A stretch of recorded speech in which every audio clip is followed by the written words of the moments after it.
Hi hello. ನೋಡಿ ನಾನೀಗ ಮಾವಿನ ಹಣ್ಣಿನ ಪದಾರ್ಥ ಮಾಡ್ತಾ ಇದ್ದೇನೆ. ಅದು ಅಂದರೆ ಮಾವಿನ ಹಣ್ಣೆಲ್ಲ ಕ್ಲೀನ್ ಮಾಡಿ ಇಟ್ಟಿದ್ದೇನೆ. ಊರ ಮಾವಿನ ಹಣ್ಣು ಸಿಕ್ಕಿದೆ ಸ್ವಲ್ಪ, ಅಂಗಡಿಯಿಂದ ತಂದದ್ದು. ಅಂದರೆ ಅಲ್ಲಿ ಊರಿದು ಸೇಲ್ ಮಾಡ್ತಾ ಇದ್ರು. ಹಾಗೆ ನಾನು ಕೆಜಿಗೆ 100 ರೂಪಾಯಿ. ಹಾಗೆ ನಾನು 3 kg ತಗೊಂಡೆ. ಅದು ಸ್ವಲ್ಪ ಎಲ್ಲ ತಿಂದು ಖಾಲಿಯಾಗಿದೆ. ಈಗ ಇಷ್ಟು ಉಳಿದಿದೆ. ಇದು ನಾನೀಗ ಪದಾರ್ಥ ಮಾಡ್ತಾ ಇದ್ದೇನೆ. ನೋಡಿ ನಾನು ಹೇಗೆ ಮಾಡೋದು, ನನ್ನ ಸ್ಟೈಲಲ್ಲಿ ನಾನು ತೋರಿಸಿದೆ ಆಯಿತಾ, ಹೇಗೆ ಮಾಡೋದು ಅಂತ ಹೇಳಿ ತೋರಿಸ್ತೇನೆ. ನೋಡಿ, ಒಂದು ನಾನು ಮಡಿಕೆಯಲ್ಲಿ ನೀರಿಟ್ಟು ಅದಕ್ಕೆ ಸಣ್ಣ ತುಂಡು ನಾನು ಬೆಲ್ಲ ಹಾಕಿದ್ದೇನೆ. ಈಗ ನಾನೀಗ ಮಾವಿನ ಹಣ್ಣನ್ನು ಹಾಕ್ತಾ ಇದ್ದೇನೆ. ಅದು ಸ್ವಲ್ಪ ಬೇಯಲಿ. ಮಾವಿನ ಹಣ್ಣು ಹೆಚ್ಚು ಬೇಯಬೇಕಾಗಿ ಏನಿಲ್ಲ ಅಲ್ಲ, ಒಳ್ಳೆ ಒಂದು ಕುದಿ ಬರಲಿ. ನೋಡಿ ನಾನು ಸ್ವಲ್ಪ ತೆಂಗಿನಕಾಯಿ ತಗೊಂಡಿದ್ದೇನೆ. ಅದಕ್ಕೆ ನಾನು ಅರಿಶಿನ ಹುಡಿ ಹಾಕ್ತಾ ಇದ್ದೇನೆ. ಆಮೇಲೆ ಖಾರಕ್ಕೆ ತಕ್ಕ ಮೆಣಸಿನ ಹುಡಿ ನಾನು 2 ಸ್ಪೂನ್ನಷ್ಟು ತಗೊಂಡಿದ್ದೇನೆ.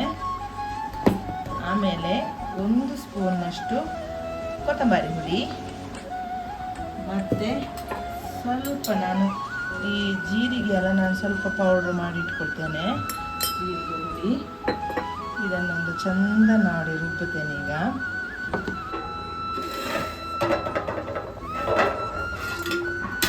ನೋಡಿ, ಈಗ ನಾನು ಸ್ವಲ್ಪ ನೀರು ಪುನಃ ಹಾಕಿದ್ದೇನೆ. ಈಗ ಚಂದ ಇದೊಂದು ಕುದಿ ಎಲ್ಲ ಬಂದಿದೆ. ಈಗ ನೋಡಿ ಮಾವಿನ ಹಣ್ಣು ಚಂದ ಒಂದು ಬೆಂದಿದೆ. ಇದಕ್ಕೆ ನಾನೀಗ ಅರವಣೆ ಹಾಕ್ತಾ ಇದ್ದೇನೆ.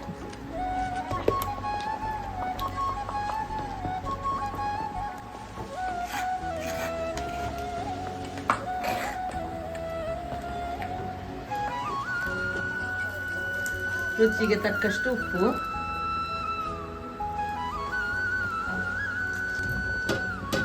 ನೋಡಿ ಈಗ ಚಂದ ಕುದಿ ಬಂದಿದೆ. ಸೂಪರ್.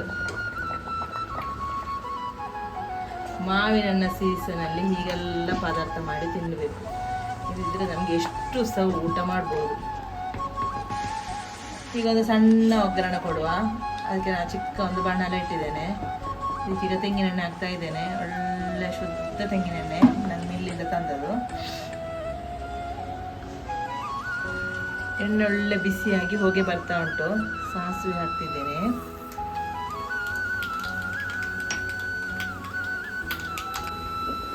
ನೋಡಿ ಸಾಸಿವೆ ಎಲ್ಲ ಹೊಟ್ಟಿ ಆಯಿತು. ಅದಕ್ಕೆ ಈಗ ಮೆಣಸು ನಾನು ಕಟ್ ಮಾಡಿ ಹಾಕಿದ್ದೇನೆ. ನಾನು ಸ್ವಲ್ಪ ಜಾಸ್ತಿ ಮೆಣಸು ಹಾಕಿದ್ದೇನೆ. ನನಗೆ ಹೀಗೆ ಮೆಣಸು ಫ್ರೈ ಆದರೆ ತುಂಬ ಇಷ್ಟ. ನನಗೆ ಬೇವಿನ ಸೊಪ್ಪು ಹಾಕಿದೆ.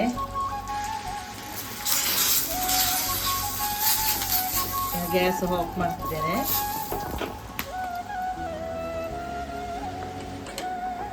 ನೋಡಿ ಈಗ ನಮ್ಮ ಮಾವಿನ ಹಣ್ಣು ಪದಾರ್ಥಕ್ಕೆ ಹಾಕ್ತಿದ್ದೇನೆ.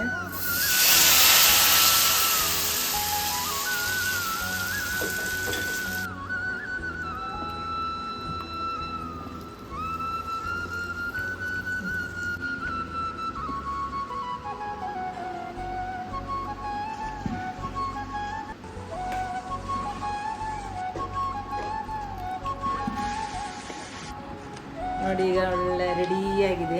ಇದು ನಾನೊಮ್ಮೆ ಟೇಸ್ಟ್ ಮಾಡಿ ತೋರಿಸ್ತೇನೆ ನಿಮಗೆ.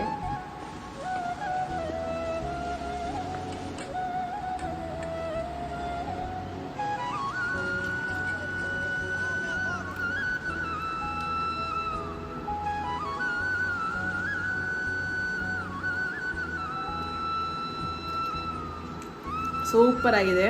ನೀವೆಲ್ಲ ಒಮ್ಮೆ ಇದೊಂದು ಟ್ರೈ ಮಾಡಿ. Thank for watching. ಬಾಯ್.